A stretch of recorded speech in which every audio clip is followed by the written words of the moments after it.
Welcome everybody to b.hive production. And once again, it is Apocalypse Hump Day. And I should be having my friend Jim West join us here fairly soon. Let's see. Let me just text him and see where he's at. Um, do.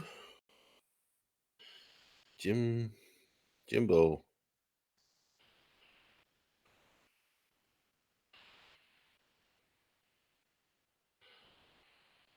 All right. Text is sent. So, anyways, how we all doing tonight? We are going to be covering chapter 12 in Zechariah 14:12. The last time we were visiting with the folks from my book, we were hanging out with Chris Emerson, who had just had her leg sawed off with a reciprocating saw because she had been bit, and they sawed that off and they cauterized it with an oven or with one of those stove coils that they heated up. And yeah, so she's got that going on. Her and Brent Falcone. Hey guys, how's it going? Hey Linda, hey Chuck, welcome. Yeah, so they were both so they're holed up there with Hal Iverson. Hal was kind of losing his mind. And yeah, but they got some stuff done, they got some medication in, and let's see. I see Jim, but I don't see his image, so I don't know if he's got his camera on or not. Can you hear me, Jim? Jimbo.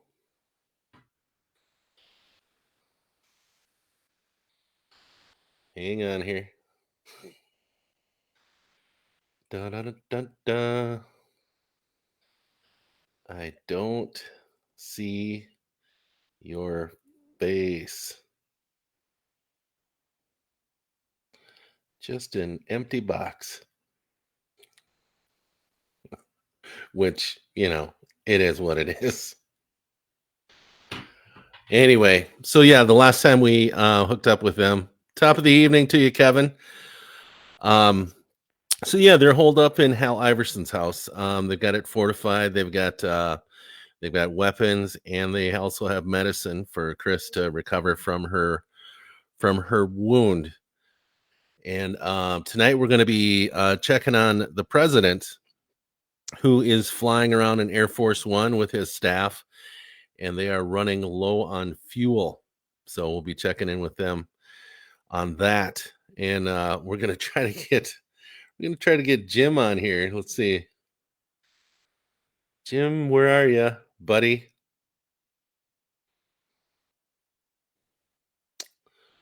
So, yes. Anyways, okay. So until he gets things figured out on his end, I haven't seen anything come back yet. And it might be a laptop issue, I don't know. But anyhow, yeah, he and I were going to talk about what's called the let me pull this up here. It's the Con Plan 8888. It's an actual Department of Defense document where they've planned for some type of apocalypse, and this one is for zombie apocalypse. So, Jim, is that you? Did I hear you? Or is that just my loud neighbors? Must be my loud neighbors. Anyhow, they whoever wrote this up really did their homework. They went through a lot of different contingencies and weather effects, economy effects, air travel, all kinds of stuff like that. So hopefully we can get Jim in here, and he can talk to us about it. But I think what we should do in the meantime, I think I'll just get right into reading the book, and hopefully he'll come in sometime in there. So How's that sound? Does that sound good? All right. Hey, thank you guys for coming in and putting up with my bumbling with this new technology that I've got going on here in my on my computer. They send in your team of badgers. That's right, Chuck. All right, let's see here.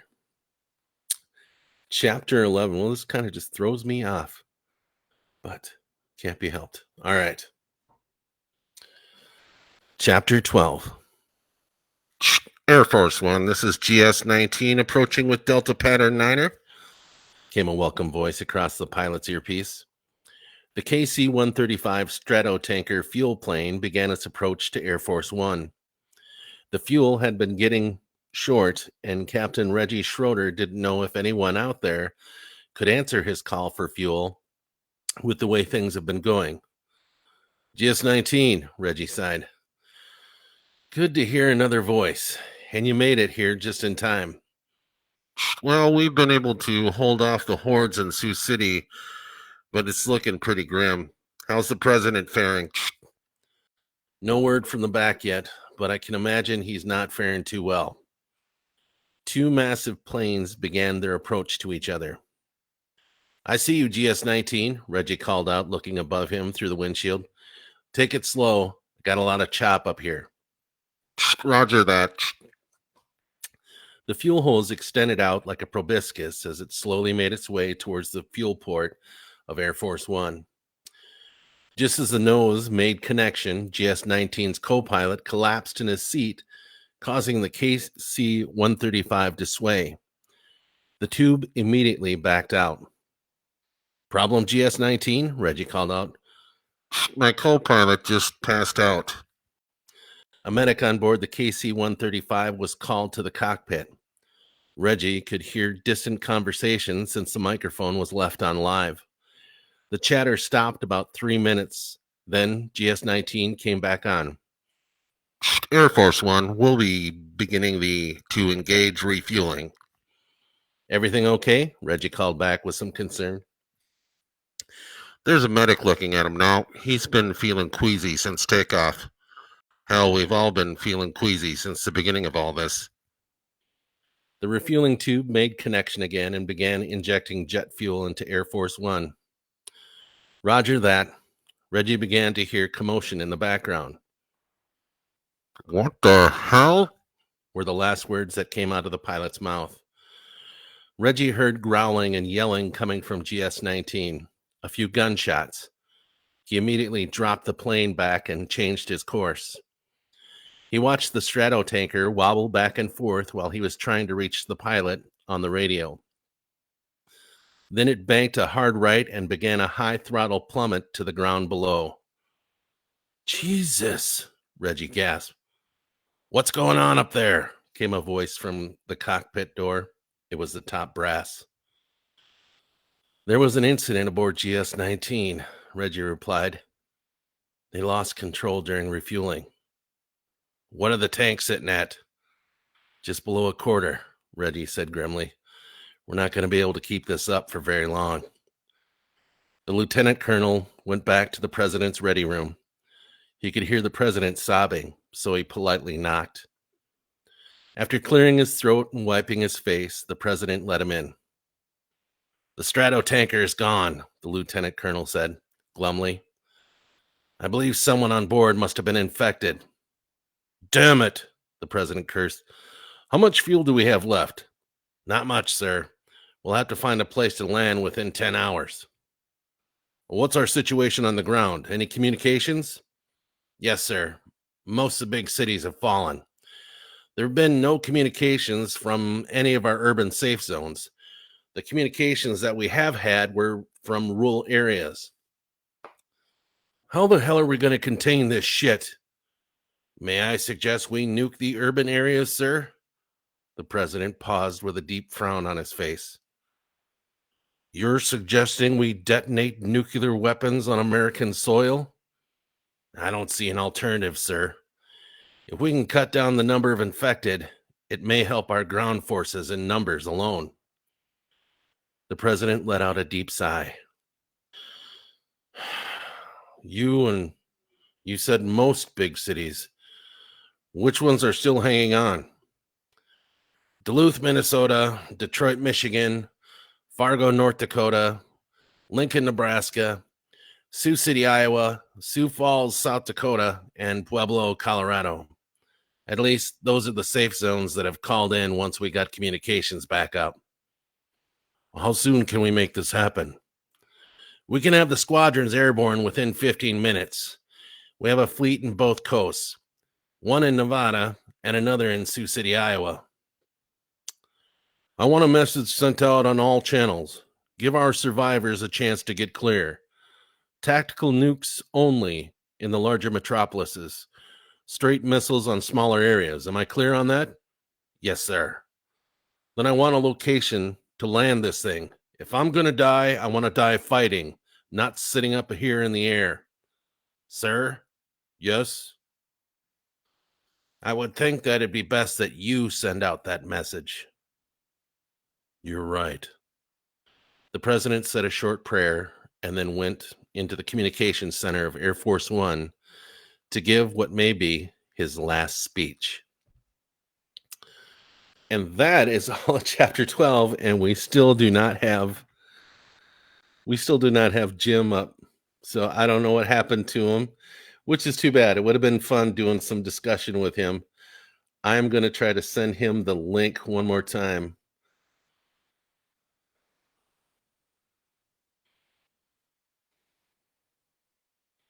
And we'll see what happens.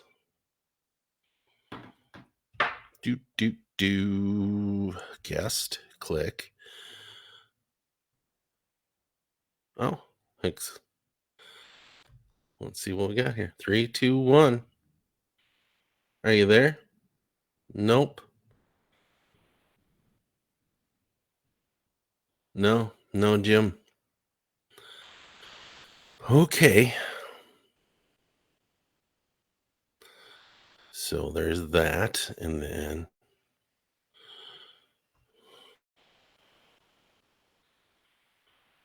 and it's taking me forever to get. Okay, there we go. And let's see. Compose. Slow internet, man. And I'm the cable guy. Okay, there's your email. Podcast. And paste.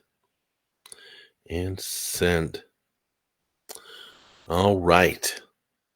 Let's see what we got here now. Well, let's see if we can. Let's see if we can get him on now. Jimbo West. Yeah, it's still just a blue screen. We'll try it again.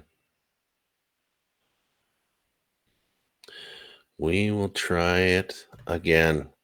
So in the meantime, folks, I've been talking to a lot of people regarding my what's buzzing at the Hive, and I've gotten a lot of interest, and I've already got quite a list of guests line up. So I've got a what do you call them? People that do window dressing. I've got somebody doing that. They're going to be coming in probably next. I also have a painter that is going to be on here. I also have I have a hip hop artist that is local, or they used to be local. They live in Hawaii now. And a few other musicians also are willing to come in and chat it up with me. So yeah, so we're gonna chat with them, and it should be a lot of fun. I think it's an issue with his camera and his mic. Check your mic and camera settings. They should be on.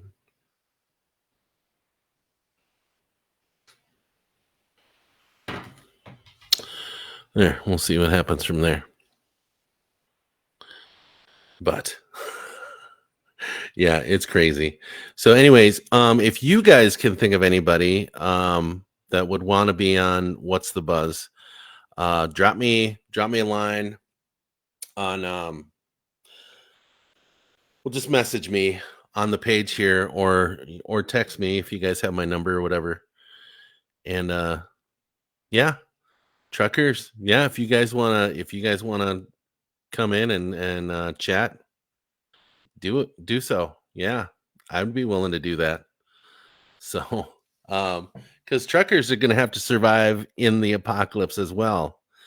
And I know you guys, most of you come well armed, so there's that. Um, so yeah, there's all kinds of people. I have friends that are in law enforcement that they could probably also give us some uh, some tips on that. Yeah, yeah. Sorry, Jim. Still. Yeah, you're the crabby old guy. Definitely would definitely if you would want to come on and talk about the how you would survive the apocalypse, especially in Florida. There's all kinds of crabby old guys out there. Um,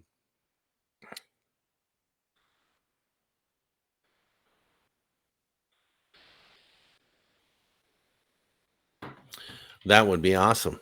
So, anyhow, I think what we may do, since we're having issues here with Jim, we're going to probably wait another 5 minutes to see if we can't get him on here. And if we cannot, then we'll try again next week. So, and we will probably do a couple of test streams just to make sure that that we can do this. So, anyway, Jim said he's like, yeah, just excuse me, I'm old. So yeah, and I am also. Well, I mean, him and I are the same age, so we. I'm figuring this stuff out. He's figuring out. I mean, last week when we had What's the Buzz, um, Amy made it through, and I didn't realize I had to click this little lever in order to get her to pop up live on here with me. So, yeah, we're figuring this out as we go, and I appreciate your guys' patience with us and everything like that. But yeah, we're going to next week on Apocalypse Hump Day. We're going to be, let's see, what are we going to be reading about? Ah, we are going to be joining Len and his girls. Um, they are going to be able to tell you exactly where that fuel tanker plane crash landed. It's going to be a big effect on them and on the health and well-being of them in this story. So, yeah, they'll be there. So, anyhow, yeah, it doesn't look like I'm going to be able to get Jim on here tonight. So we will have to postpone it till next week, which is totally fine. So anyhow, thank you guys for joining me on here. Sorry about the mess up here on the on bringing my guest on.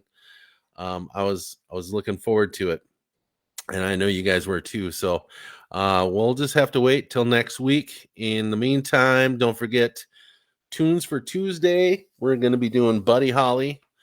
Um, I've also gotten a couple of requests that I could probably do.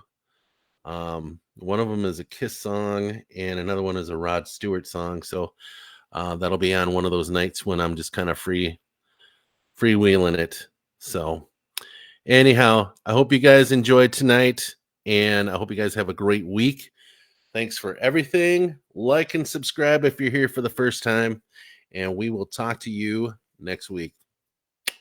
Peace out. Love you guys.